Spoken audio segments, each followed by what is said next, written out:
Thank you. The next time you suffer a disappointment, before you give way to your feelings and actually start suffering, why not give it some thought first? Question the nature of your disappointment. Ask yourself, was this a self-appointed thing so that I alone am responsible for its failure? Let's go into this for a minute. If it were some personal need or desire that you commissioned yourself to fulfill, and you failed in the commission of it, then you are dealing with self-disappointment. Maybe you were barking up the wrong tree, in which case you would certainly want to try another. Now, Thomas Edison was a genius, it's true, but much of his genius lay in the fact that he never yielded to disappointment and quit. In fact, he took encouragement from his disappointment.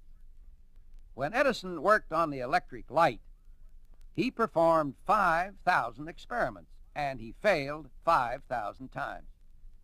Someone asked him, "Aren't all these failures disappointing to you?" "Not at all," replied Mr. Edison. "For you see, I have learned 5,000 ways it cannot be done, and therefore I am 5,000 times nearer the final successful experiment." Needless to say, he eventually succeeded in creating the electric light.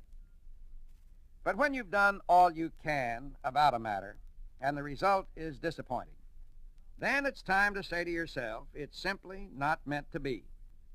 So there's no point anymore in my wanting it to be, just as there's no point in knocking my head against a brick wall. All I can do that way is to hurt myself. Sometimes the only way we can reach a sane attitude about something is to sit down and have a good talk with ourselves.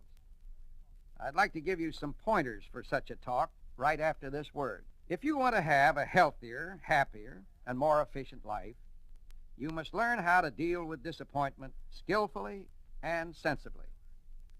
Start your learning with these ABCs and say them aloud, if it helps. I realize that in my lifetime a certain amount of disappointment is inevitable, so I will learn to accept the inevitable.